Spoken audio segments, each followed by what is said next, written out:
오늘 디모데 전서의 말씀 중에 특히 이제 11절부터의 말씀은 하나님의 사람으로서의 삶의 모습, 디모데서의 전체적인 주제와도 연결됩니다.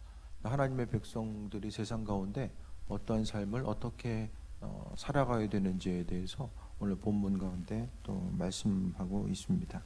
그래서 하나님의 사람의 삶의 자세와 태도, 성경은 말씀 가운데서 두 가지를 이야기합니다. 하라는 것과 하지 말라는 것. 오늘 말씀을 통해서 하나님 말씀 가운데 하라는 것이 있고, 또 오늘 본문 가운데 피하라고 하는 것은 하지 말라는 거예요. 하나님이 하지 말라는 것은 사람에게 있어서 반대로 행동할 때가 많이 있죠. 성경을 통해서 하나님이 하지 말라는 것은 하고 하라는 것은 안 하는 게 바로 죄로서 규정됩니다. 그러니까 선과 악, 죄가 무엇인지는 성경을 통해서 분명하게 비춰집니다. 선과 악을 나누는 것은 우리 스스로의 관점이 아니라 하나님 말씀이죠. 그러니까 신앙생활하는 것이 점점 어려운 이유가 뭐냐면은 이 교회 가운데서 이제 세속화가 많이 나타나게 되죠. 세속화가 나타나게 되고, 또 이제 어떤 동성애라든지 또 사상과 생각의 다양성, 그러니까 종교 다원주의라고 또 이야기하잖아요. 어차피 뭐 이 길로 가나 저 길로 가나 상위 개념은 뭐 똑같아. 꼭지점은 하나다. 뭐 이제 산 꼭대기 올라가면 왼쪽은 동쪽에서 가나 서쪽에서 가나 올라가는 길이 뭐 쉬운 길이 있고 좀 어려운 길이 있겠지만 다 똑같다라고 이야기하는 거. 꼭지점은 하나다라는 것이 이제 종교 다원주의거든요. 종교 다원주의 가운데서 유일하게 이게 융합이 안 되는 게 기독교예요. 우리만 융합이 안 돼요. 그러니까 교회는 앞으로도 계속해서 환난과 어려움과 배척을 받을 수밖에 없다라는 거예요. 그러니까 성경 가운데서, 성경은 로마 시대의 종교 자체는 지난번에도 말씀드렸던 것처럼 신앙생활 가운데서 다신론, 만신전이 있었고 다신론인데, 기독교는 유일신을 이야기하다 보니까 그 안에서 어려움을 경험한 거예요. 그러니까 한 분 하나님, 그 시대 가운데 지금 시대는 더불어 살고 어울려 살고 서로를 존중하고 배려하고, 이제 그 존중과 배려의 의미가 성경적인 관점에서의 존중과 이 배려와 세상 사람들이 이야기하는 것과 좀 다르게 나타나는 경우가 많이 있죠. 세상 사람들의 존중과 배려는 뭐가 중심입니까? 이 땅을 중심으로 했죠. 세상을 살아감에 있어서 어떻게 하면은 쉽고 편안하고 행복한 삶을 살아갈 수 있을까에 대한 존중의 의미가 중심을 둔다고 하지만, 신앙인들에게 있어서의 배려와 존중의 의미는 눈에 보이는 거 거기만 국한되는 것이 아니라 영원한 하나님 나라의 삶의 여정까지 이 배려와 존중의 의미는 계속된다는 거예요. 그러니까 예수님께서는 주님 말씀을 통해 보게 되면 주변 한 사람 한 사람을 생각하고 섬기고 또 그들을 세워나가는 것에 대해서 계속해서 이야기하잖아요. 그런데 우리는 주님의 말씀 가운데 항상 꼭지점은 하나님 나라가 있거든요. 하나님 나라를 중심으로 해서 세상에 보여주고 펼쳐지는 것을 다 해석하셨어요. 그러니까 세상 따로 천국 따로가 아니라 천국의 원리를 통해서 세상 가운데 풀어나가고, 또 그 원리를 통해서 세상 사람들과 이 관계성을 어떻게 가지고 가야 될지를 하나하나 다 이야기하고 있거든요. 그러니까 단순히 이제 그렇지만 믿지 않는 사람들은 눈에 보이는 그것만 바라보면서 섬김이 어떻고 배려가 어떻고 교인들이 이렇게 해야 되고 그걸 이야기하지만, 정말 우리가 신앙적인 관점 가운데서의 섬김과 배려 자체가 무엇일지는 눈에 보이는 것뿐만 아니라 눈에 보이지 하나님 나라의 관점 가운데서 예배라든지 섬김, 헌신, 이 모든 것들을 비춰볼 수 있어야 된다는 거예요. 이해가 되십니까? 그래서 말씀 가운데 우리가 보여지는 것, 들려지는 것, 이것이 죄냐 아니냐, 이것이 옳은 것이냐 그른 것이냐, 그것은 세상적인 도덕과 법률, 또 사람들이 옳다라고 이야기하는 것, 그것을 근거로 해서 우리가 스스로를 판단하고 다른 사람들을 판단할 것이 아니라 하나님 말씀을 근거로 해서 우리가 바라봐야 됩니다. 그래서 성경 말씀을 우리가 알아야 되고, 또 그 말씀을 통해서 적용하고 세상 가운데 또 삶을 살아가야 되는 이 중심점 자체는 말씀이 아니면 혼동됩니다. 무엇을 해야 될지, 무엇을 하지 말아야 될지, 또 그 가치관 자체가 흔들리다 보면 세상 가운데 이리저리 휩쓸리는 삶을 살 수밖에 없다라는 것을 이야기합니다. 오늘 본문 가운데서는 사도 바울은 디모데를 향해서 형제라고 표현하고 영적인 아들로서 표현합니다.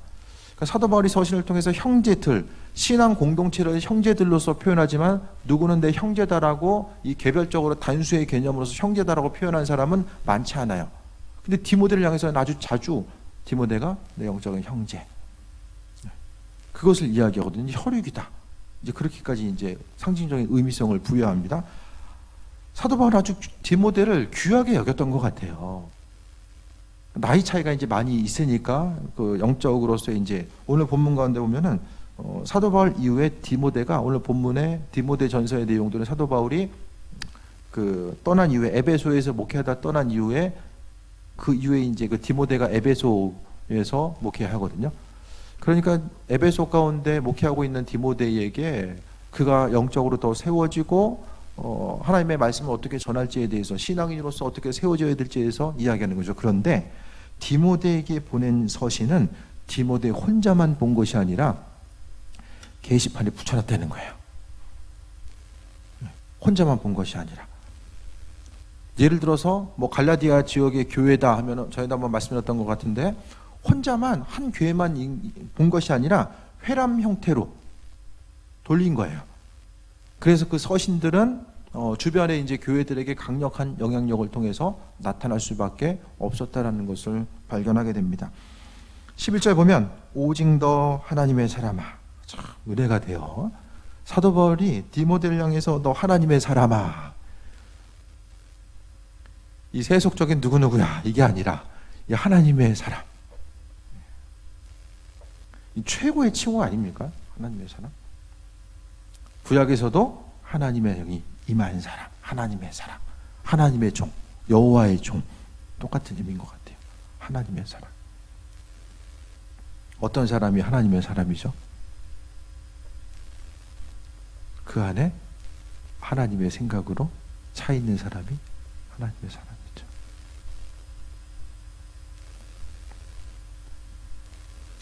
주님 앞에 나중에 섰을 때에 이런 칭호가 우리의 것이 되길 바랍니다.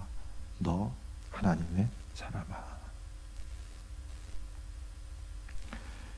이것들을 피하고 의와 경건과 믿음과 사랑과 인내 온유를 따르며, 이것들을 피하라는 것은 뭐냐면은 앞에 나와 있는데요. 6장 초반에 나와 있는 것을 보게 되면 이단을 따르는 것, 또한 6절에서 6절부터 보면은 부하려는 자, 주신 것에 대해서 만족감을 가지고 살아야 되는데 날마다 불평하고 온 마음과 생각이 부하려는 데에만 가 있는 것, 거기에 이제 중심을 두는 것 자체가 문제로서 다가올 수 있다는 것을 또한 이야기합니다. 이것들을 피하라는 것은 결국 세상적인 것, 세속적인 것, 썩어 없어질 것에만, 거기에만 중심을 두는 것에 대해서 피하라고 이야기합니다. 여러분의 삶의 여정 가운데 피할 것이 무엇이 있습니까?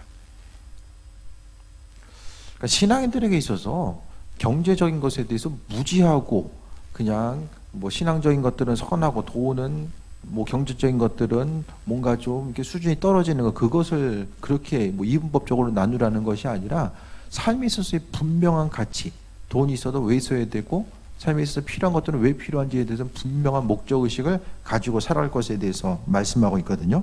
하나님의 사람아, 이것들을 피하래요. 성경은 먼저 피할 것을 이야기합니다. 이것들은 앞서 이야기했던 것처럼 이단 사상, 바른 교훈이 아님에도 불구하고 바른 교훈인 것처럼 생각하고 살아가는 것에 대해서 이야기하고, 또 부하려고 하는 마음 자체를 피하라는 거예요. 그러니까 세상을 살면서 하나님의 사람으로서 살기 위해서는 피할 것들이 분명히 존재한다라고 말씀합니다. 그 피할 것들은 우리가 믿음으로 앞으로 나아가는 데 있어서 계속해서 방해 요소로 다가올 가능성들이 많이 있다는 것입니다. 그래서 삶을 통해서 내 인생 안에 피할 것들, 하나님이 우리를 하나님의 사람으로서 불러주셨는데 피할 것들이 무엇인지를 생각하면서 이것들을 먼저 피할 것에 대해서 이야기합니다. 멀리서 이렇게 화살 날라오고 그러면 어떻게 해야 되죠? 총알 피하는 건 좀 힘드니까, 예를 들어서 화살 날라온다, 온몸으로 맞을 수는 없잖아요. 피해야 되잖아요. 그러니까 내 옆에서 지금 날아오는 것 자체가 이게 화살인지 아닌지 이게 분별이 돼야 됩니다. 이 분별력 자체가 하나님 말씀이죠. 그러면서 의와 경건과 믿음과 사랑과 인내 온유, 이게 바로 뭐냐면 성령의 열매로서의 모습도 나타나고 믿는 사람들로서 맺어져야 될 것들, 결국 이것을 한마디로 이야기하면은 의와 경건, 믿음, 사랑, 인내 온유, 주님의 성품이면서 좀 더 쉽게 이야기하면 앞서 이야기한 이 경건이라는 말로서 또 표현될 수 있는 거예요. 하나님의 사람으로서의 경건의 모습, 이런 모습에 대해서 따르라. 그러니까 11절에는 피할 것을 이야기하고 따를 것을 이야기하죠. 앞서 이야기했던 것처럼 어떤 것을 선택하고 또 어떤 것은 버려야 될 것에 대해서 성경은 아주 분명하고도 정확하게 이야기해주고 있어요. 그러니까 우리 신앙인들이 행할 바를 아주 구체적으로 말씀하고 있습니다. 아주 모호한 것이 아니라 구체적으로 우리에게 설명해 주면서 12절에 보면은 믿음의 선한 싸움을 싸우라라고 이야기합니다.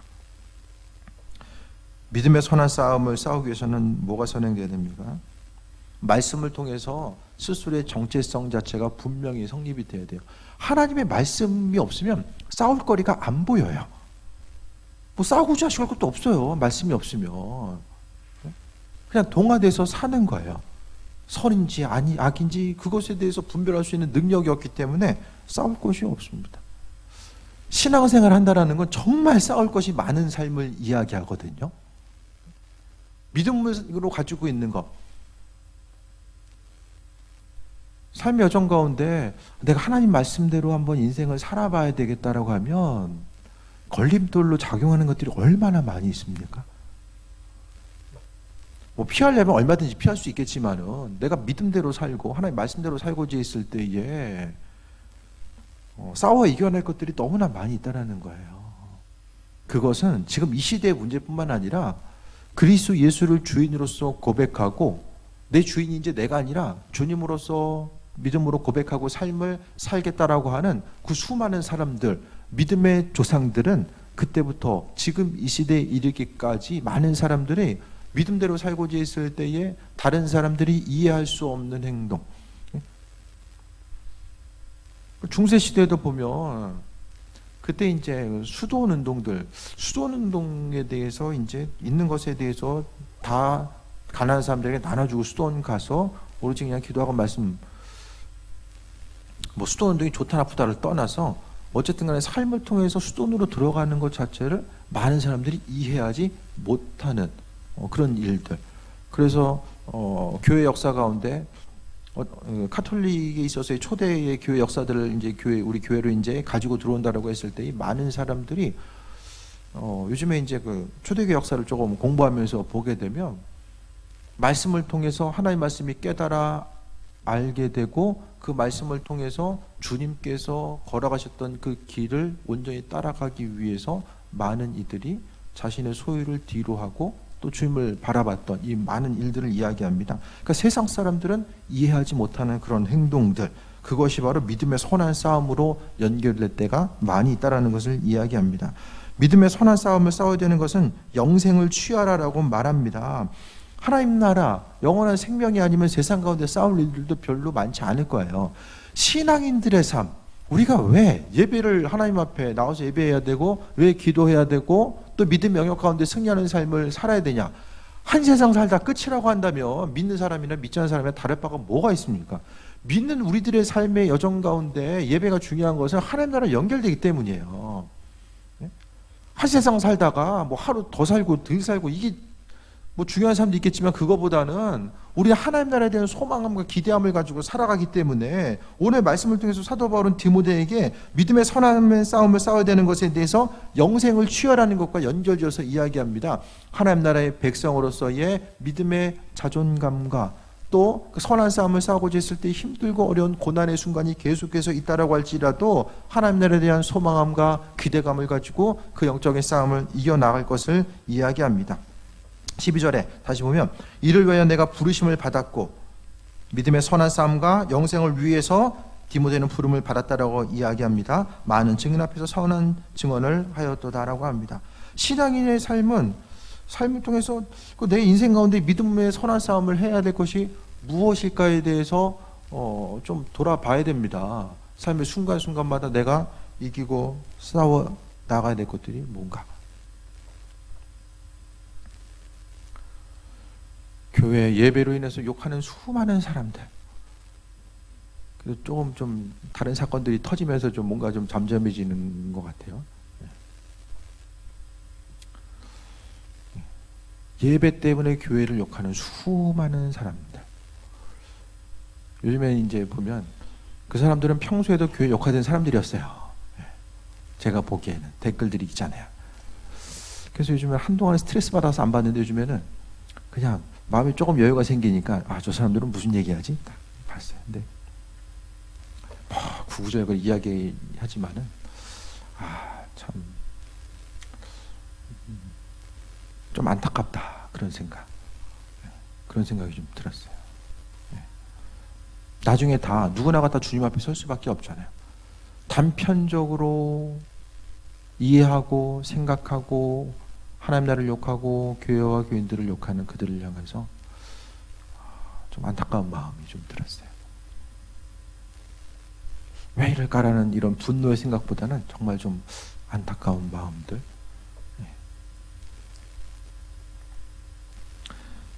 삶을 살아감에 있어서 믿음의 선한 싸움을 싸우는 것, 영상의 문제를 생각했을 때에 우리는 세상에 믿음의 정체성이 분명해야 됩니다. 그게 뭐냐면 하나님 나라의 백성으로서 우리는 이 땅을 살아가는 거예요.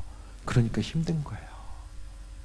우리 국적은 여기지만 우리 영적인 온전한 그곳은 하나님 나라의 백성의 세상을 살아가잖아요. 그러니까 믿는 사람들은 세상의 법의 원리 가운데 적용받지만 궁극적으로 하나님 나라의 백성으로서의 삶을 살고자 하니까 고난과 어려움과 믿음으로 싸워야 될 수많은 것들이 존재할 수밖에 없고 믿음 생활을 항상 우리에게 있어서 어려움으로 어떤 이런 바이러스 사태를 떠나서 앞으로의 삶의 여정 가운데 세상 사람들, 이 세상이라고 하는 곳, 그러니까 사단이 공중권세를 잡은 이 세상 원리와 가치관은 사람의 행복을 추구하게 되고 그 행복이라는 것은 뭔가가 사람들 가운데 평등한 것, 또 서로서로 인정하고 또 다양성에 있어서의 그런 그 가치를 부여하는 것들을 많이 이야기하지만 하나님 나라, 그 성경 말씀을 통해서는 그 모든 일들이 세상이 바라고 원하는 일들 가운데 우리가 그것에 맞춰서 살아갈 수가 없거든요. 왜? 하나님께서 우리에게 생명으로서 말씀하신 말씀이 있기 때문에 그렇습니다. 13절 봅니다. 14절. 우리 주 예수 그리스도께서 나타나실 때까지 흠도 없고 책망할 것도 없이 이 명령을 지키라 하라고 합니다. 이 명령이라는 것이 단편적으로는 11절에 나와 있는 11절, 12절에 나와 있는 피할 것과 또 취할 것, 믿음의 선한 싸움을 싸우는 것도 있겠지만은 명령이라는 것은 결국 하나님 말씀을 이야기하는 거죠. 언제까지? 그리스도께서 나타나실 때까지. 그러니까 사도 바울도 그렇고 초대교회 신앙들, 세상 가운데 많은 신앙인들이 주님 만날 것에 대한 그 기대함과 소망함 가지고 여러 가지 다양한 어려움들을 이겨나갔다는 사실을 우리가 발견하게 됩니다. 우리 신앙인들 어려움 가운데 이겨나갈 수 있는 것은 하나님 말씀밖에 없고 그분 만날 것에 대해서 기대함과 소망함. 주님 만날 것에 대한 소망함이 좀 있으십니까?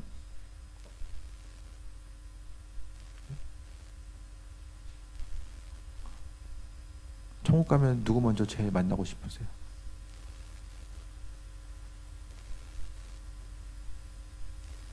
사도 바울도 만나려고 다 줄 서 있지 않을까? 예수님 만나려고 줄 서 있을까요? 모르겠어요. 영적인 공간 자체는 이 시공간을 초월하는 그 다차원적인 세계. 우린 잘 이해할 수 없지만 어쨌든 간에 중요한 건 우리는 주님 만날 때가 있다라는 거예요. 언제까지 우리가 지켜야 되냐면은 그리스도를 나타내실 때까지, 만날 때까지. 근데 흠도 없고 책망받을 것도 없이 명령을 지키라고 합니다. 참 어려운 얘기죠. 책망받을 것 없이 지키려. 칭찬받을 만한 이로서 지킬 것에 대해서 말씀하고 있습니다. 그래서 성경 가운데서 여러 가지 좀 부담스러운 구절만 있지만 특히 오늘 말씀을 통해서 주님 오실 때까지 죄 짓지 말고 책망받을 것도 없이 잘 지켜야 돼. 어떻게 가능한가? 제가 그동안 계속 한 2년 동안 아주 그냥 귀에 못이 박히게 말씀드린 거. 어떻게 가능하다? 내 안에 계신 주님께서 그 일들을 행하신다라는 거야. 전제 조건은 내가 그분을 생각하고 그 음성에 귀를 기울이고 그분께서 원하시는 그 세밀한 음성의 귀를 기울이게 했을 때에 내 안에서 그분께서 나를 통해서 이와 같은 일들, 믿음의 선한 싸움, 인도하심마다 살아가는 이 모든 것들을 주님께서 행하신다라고 말씀하고 있는 거예요. 근데 스스로 판단하고 결정짓고 스스로 옳은 대로 움직이다 보면 주님께서 말씀하실 때에, 그러니까 계속 말씀드리잖아요.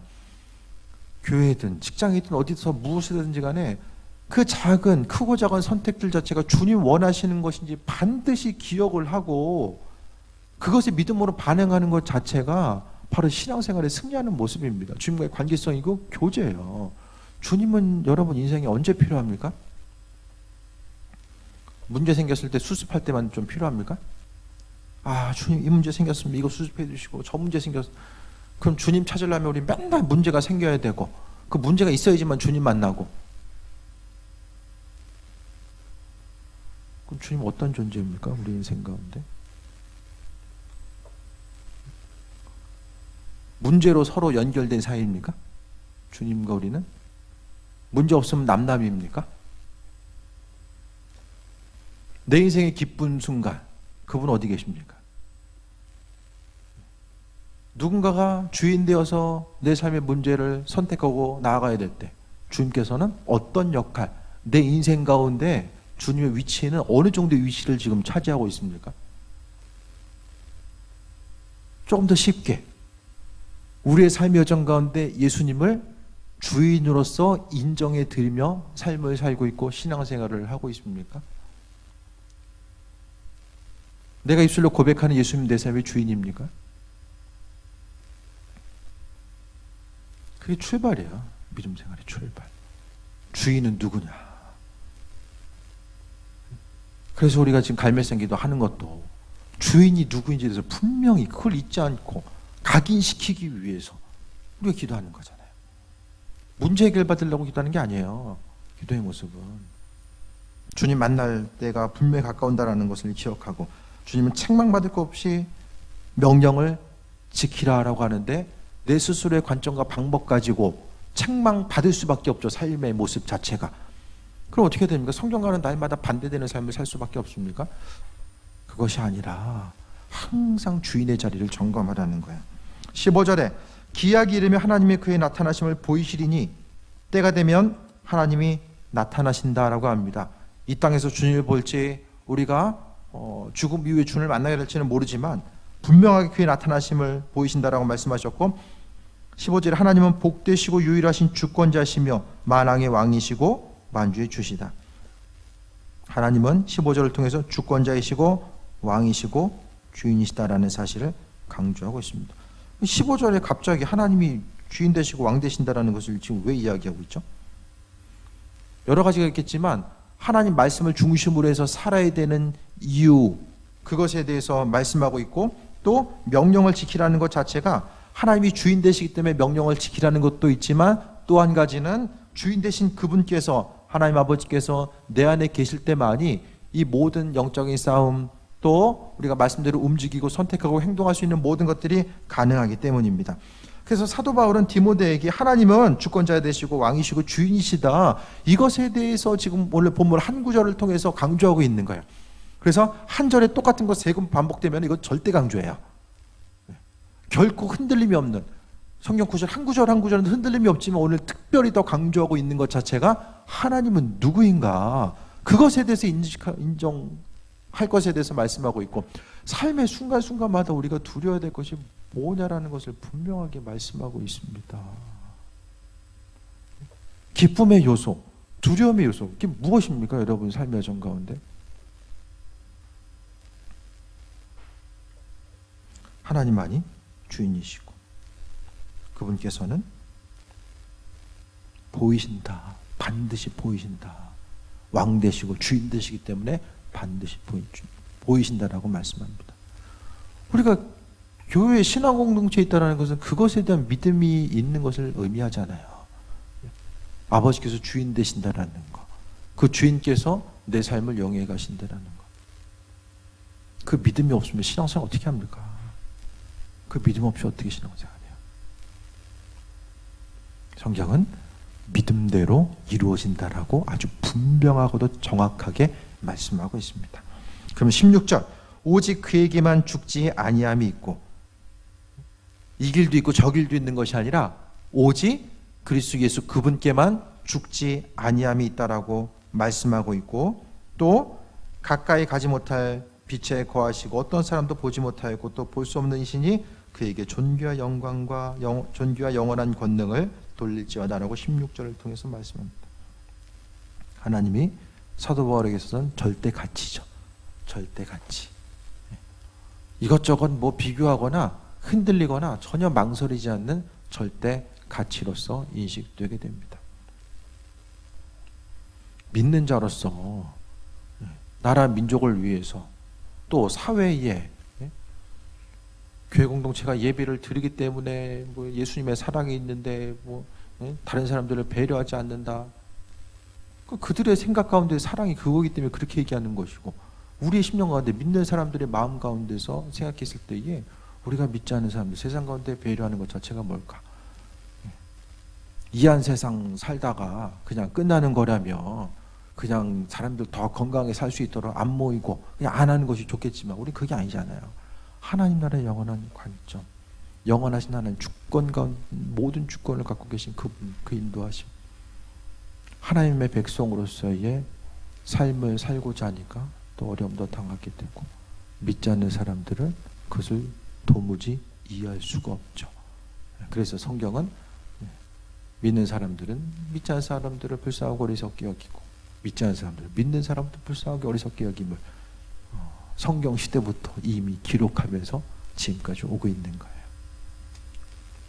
하나님 말씀 가운데 하나님의 사람의 태도, 중요한 것은 말씀을 통해서 해야 될 것과 하지 말아야 될 것이 무엇인지를 분별하면서 살아가는 것이고, 다시 한번 오늘 본문을 통해서 하나님의 사람으로서의 중요한 것은 하나님이 우리 인생 가운데 절대 가치인가, 절대 가치로 여기면은 그분을 중심으로 해서, 절대 가치 되는 그분을 중심으로 해서 삶이 영이 돼서 나갈 수밖에 없는 거죠. 그래서 선택하고 움직이고 행동하는 이 모든 것들이 하나님 말씀, 그분이 소중하니까 그분의 말씀이 내 인생의 가장 최고의 가치가 되어서 움직이게 합니다.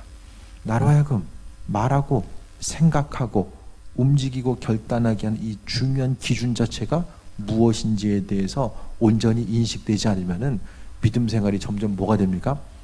세속화됩니다. 세속화. 오늘 본문에서 강조하는 경건함과 반대가 세속화입니다. 중세 교회는, 중세 가톨릭 교회는 세속화 때문에 무너집니다. 교회 권력과 정치 권력이 계속해서 싸우게 되고, 수많은 사람들이 자국어로 성경 번역하다가 죽게 되고, 세속화 계속해서. 우리의 신앙은 세상적인 풍파와 특히 세속화라고 하는 이런 어두움 가운데 놓여져 있습니다. 본질이 무엇인지, 또 그 믿음의 본질이 무엇인지를 이야기하는 목소리들을 듣기가 힘들고, 옳은 것, 선한 것, 신앙인의 삶, 그리스도 예수 주님께서 원하시는 일들이 무엇인지에 대해서 이 모양 저 모양으로 이야기하지만 정말 말씀을 근거로 해서 이야기하는 그 다양한 목소리들, 그 정확한 목소리를 발견하기가 힘든 시대를 살아가게 됩니다. 이 시대에는 하나님 말씀 앞에 조금 더 민감해져야만 합니다. 말씀 앞에 더 민감해져야지만이 우리의 신앙생활 지킬 수 있습니다. 우리의 생각 가운데 이게 이거 같은데 정말로 이걸까? 그것은 누구에게 물어보거나 스스로 판단이 아닌 내 안에 계신 주님께 계속해서 물어봐야 됩니다. 주님, 제가 이것을 바라보고 이것을 근거로 해서 삶을 살아가고 이것을 결정하고 이렇게 움직이려고 하는데, 주님, 이것에 대해서 주인 되신 아버지께서 내 삶이 어떤 삶으로 어떻게 나가길 원하십니까? 그것에 대해서 날마다 물어보지 않는다고 한다면 주님은 앞서 이야기했던 것처럼 문제 있을 때만 그 문제, 내 혼자 스스로의 방법으로는 안 되니까 그 문제 주님께서 계셔야지만 조금 더 해결받을 수 있다는 것. 그럼 문제 해결에 대한 믿음과 하나님의 백성으로서의 삶을 살아가는 그 믿음의 선한 싸움을 쌓아야 되는 그 믿음과 이 두 가지 믿음은 도대체 다른 것인가? 문제 해결에 대한 믿음과 하나님 나라의 백성으로서의 믿음의 선한 싸움을 싸우고 그분의 영광을 나타내야 되는 그런 삶을 살아야 된다는 것에 대한 이 믿음, 이것은 이분법으로 나눠져 있는 것인가? 내 삶에 있어서의 믿음이라는 것은 문제가 있을 때 주님께서 행하시고 또 천국 가기 위해서는 내 신앙 행동에 이런 것들이 있어야 된다는 것, 그것이 바로 내 삶에 있을 믿음인가? 믿음을 한마디로 정리하면은 저는 그리스도 예수 주님과의 교제다라고 말씀드리고 싶습니다. 삶의 주권이 어디 있습니까, 여러분? 다시 한번 점검해 볼 수 있게 되길 바랍니다. 하나님 앞에 내 삶의 주인 되심, 그러니까 믿음 생활한다는 것은 아버지가 주인이십니다라는 사실을 고백하는 거잖아요. 그래서 기도할 때마다, 말씀 듣고 나아갈 때마다 주님이 나의 주인 되신가, 그것에 대해서 좀 계속 물어봤으면 좋겠습니다. 그래서 습관적으로 반복해서 행동한 어떤 행동이라고 할지라도 그 일들 가운데 주님이 원하시는 일인가를 돌아보고 믿음의 본질이 무엇인지를 깨달아 알며 믿음의 선한 싸움, 누구나가 다 믿음의 선한 싸움을 싸는 것을 부담스러워하고 피하고 싶고 뭔가 눈에 보이는 화평을 추구하고 싶고 부담스러운 것은 힘들어하고 피하고 싶어하는 이때에 하나님께서 정말 이 시대를 향한, 우리 신앙인들을 향한 그분의 음성과 인도하심과 예비하심이 무엇인지에 대해서 돌아보며 또 새해 먹고 승리하는 또 귀한 삶 되시길 축원드립니다. 기도하겠습니다. 신앙인으로서 행할 것이 있고 또 피하고 버려야 될 것이 있습니다. 오늘 사도 바울은 영적인 아들 디모데를 향하여서 믿음의 선한 싸움을 싸우고 의와 경건의 모습을 입을 것에 대해서 권면하고 있습니다. 왜냐하면 그 중심에 다시 만날 그리스도 예수 주님, 하나님 나라가 존재했기 때문입니다. 아버지 하나님, 주님이 살던 그 시대, 행하셨던 그 시대와 지금의 모습, 세상의 큰 이치와 틀 가운데 별로 다르지 않음을 바라보게 됩니다. 우리 또한 주님 앞에 부끄럽지 않는 사람, 우리가 하나님 앞에 섰을 때 너 하나님의 사람아, 그런 귀한 호칭으로서 또 듣는 귀한 삶을 살기 원합니다. 주님 바라보길 원하고 부끄럼 당하지 않는 삶 살기 원합니다. 아버지 하나님, 하나님께서 허락하신 소중한 생명, 시간 허비하지 아니하고 주님 보시기 합한 자로서 영광 돌리는 존귀한 삶을 살아갈 수 있도록 은혜 베풀어 주옵소서. 때를 따라 공급하신 하나님의 사랑과 예비하심, 그 인도하심 가운데 날마다 감사하길 원하오니 은혜와 충만함으로 더하여 주옵소서. 예수님의 이름으로 기도드립니다. 아멘.